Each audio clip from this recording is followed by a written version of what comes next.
everybody. In this video I'm going to be showing you how to do a perfectly square, seamless granny square. So I've done an ordinary granny square here using one of my own tutorials, and this is one where the chains run up one side of the granny square.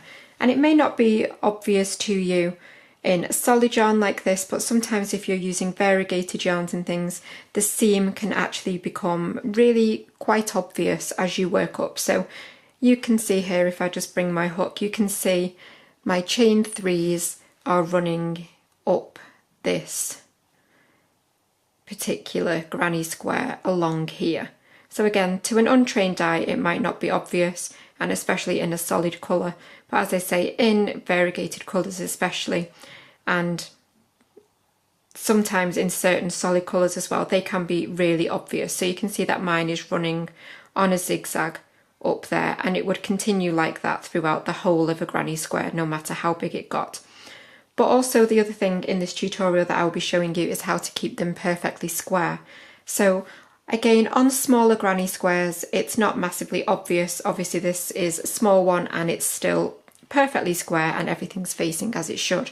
However, the larger a granny square gets using this technique where you don't turn, after quite a few rounds you will notice that it starts to get a little bit distorted and your stitches will seem to twist, and so it won't stay perfectly square. It's almost like it tilts on a bit of a spiral the further you go.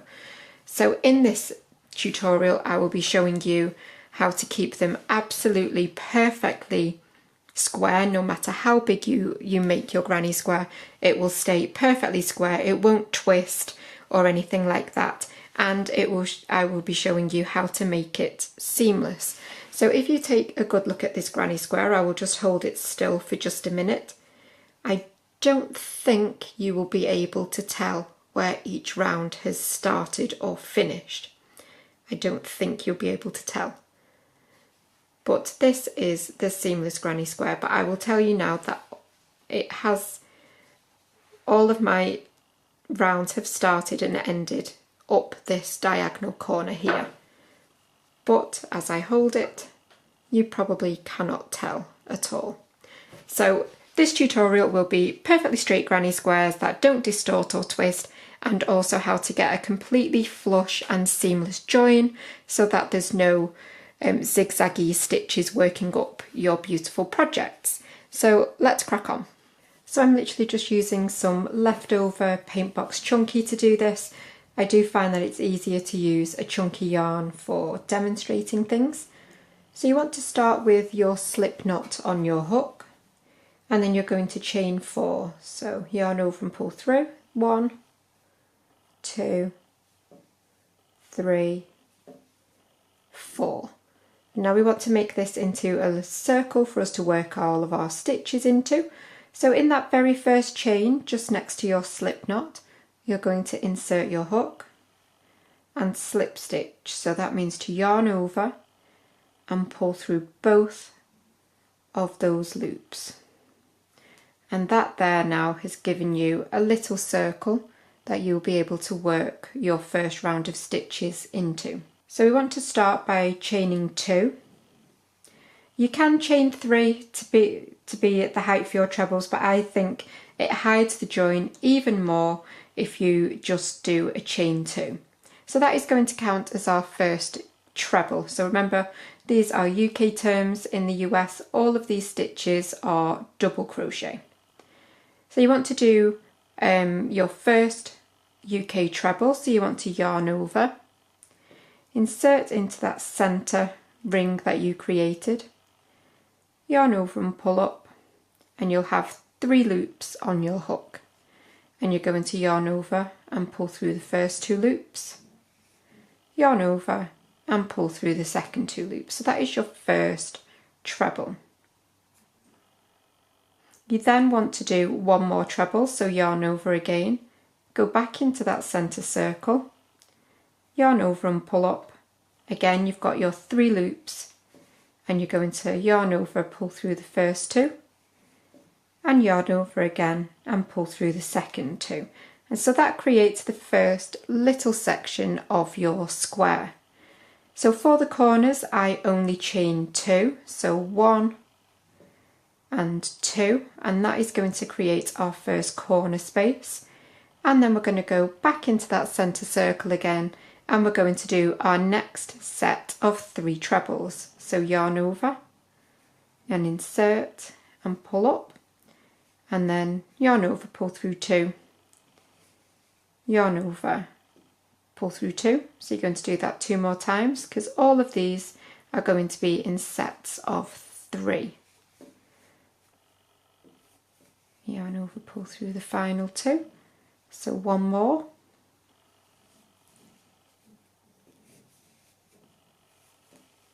And that has created our next set of stitches. So again, we want to create the corner, and we do that by chaining 2.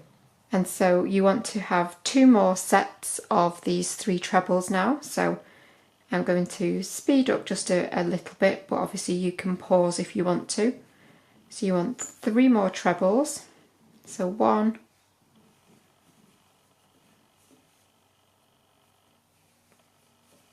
2,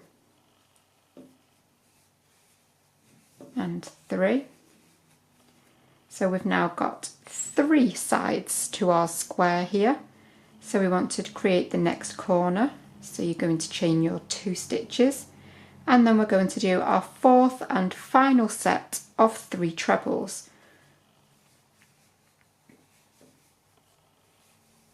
That's 1.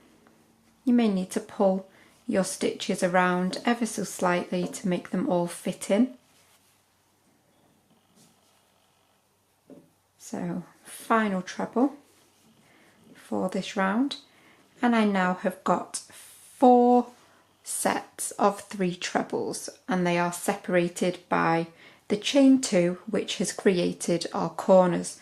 So we need to do our final corner just here in between these 2 sets of stitches. So again, you're going to chain 2, and then we want to join up this round, and we want to work into the top of the chain 2. So you can see the tops of your trebles are here, but we want to work into the chain 2. So you can see I've got 1 chain and then 2. So I'm going to insert my hook through that stitch. I do like to make sure that I get 2 loops on the hook, like so. So I have got the top 2 loops of that chain 2, and I'm going to slip stitch. So yarn over and pull through both of those loops. And so there now, if I just pull that out slightly, you can see I have got the first round of my granny square. So that is how you should be looking. And so what you want to do is turn your work. So I have done my slip stitch, and I'm going to turn my square around now. So I've got the back of that square facing me. So you can see I've got my tail on this side. And what we want to do now, because we want it to be seamless, we don't want to chain up from this point here. What we actually want to do is slip stitch into that corner space. So you're going to insert your hook straight into that corner space, yarn over, and just pull through that loop that's on the hook.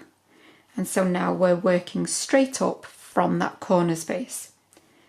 So we want to chain 2, which is going to count as our first treble, and then we are going to work our first set of corner stitches. So we've done a chain 2, and now we want to do 2 more trebles into this corner space. So you're going to yarn over, back into that corner space, and do 2 more trebles. So that's 1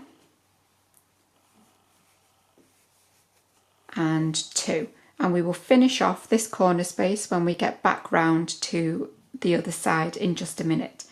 Now I also don't chain anything in between on my sides, so I am going to go straight over these trebles into the next corner space, and create our new corner. So we want to do a set of 3 trebles.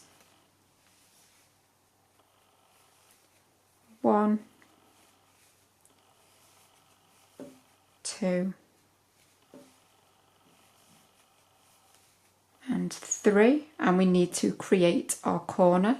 So we're going to chain 2, and then we're going to go back into that same corner space and do 3 more trebles. So all into that same corner space.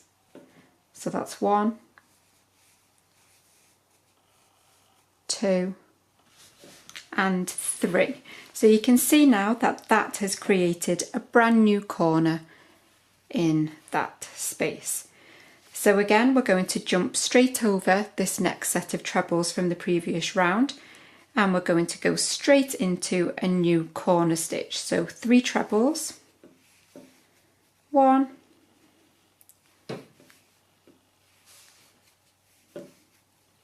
2, and 3. So that is our first set for this corner.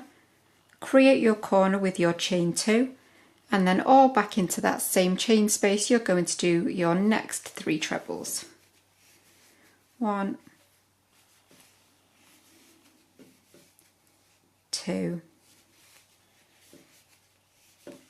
and 3. So now you want to complete your next corner. So again, jump over these trebles, and I'm going to go a little bit quicker again now, and you can pause if you want to, but you want to do your 3 trebles, chain 2, 3 trebles, all into this same space. So I've done my chain 2 and 3 trebles, 1, 2,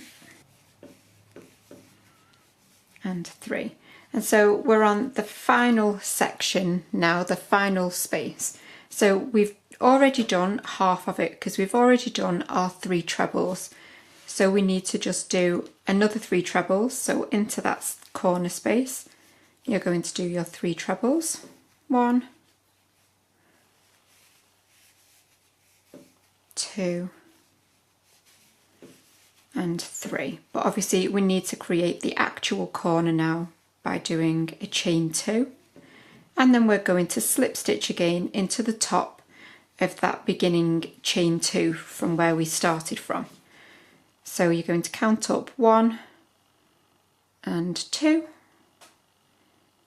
and you're going to slip stitch into that chain 2.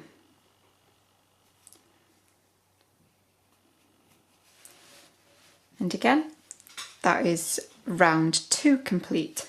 So I will show you round 3, but then after that you will be able to continue on your own. So again, I've slip stitched to close, and I'm going to turn once again. So this is the way that it's going to keep perfectly square. It's not going to distort or twist, and you won't have a seam running up the middle. So again, I've turned and I'm going to slip stitch into the corner space. I'm going to chain 2, and then I'm going to do my first set of trebles. So I've done 1, obviously that chain 2 counts as the first, so I need 2 more, 1 and 2. Now along the straight edge we actually have a space to work into this time, but remember I don't chain anything in between my clusters of trebles unless I'm in a corner space. So I've done my first set here, and I'm going to jump across these trebles now and work my next set into this space, but I do not chain anything in between. So 3 trebles along the straight edge, so 1, 2, and 3. And then again, you can see that I'm going into a corner space. So again, you don't chain anything between these. We are going to go straight in with our first set of 3 trebles. 1, 2, and 3. But because we are in the corner, you want to chain 2 and then you're going to do your next set of trebles for the corner in that very same space. So you must always make sure that your corners are worked into the corner space from the previous row, so into the chain 2 space, and that you do your 3 trebles, chain 2, 3 trebles. And then again, along the straight side, we have got a space here to work into. So we don't chain anything, we just go straight in with 3 trebles. 1, 2, and 3. So again, we're going into a chain 2 corner space, so we want to create the new corner. So 3 trebles,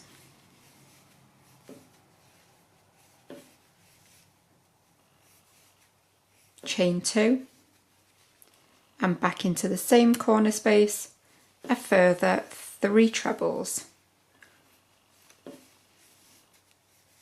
2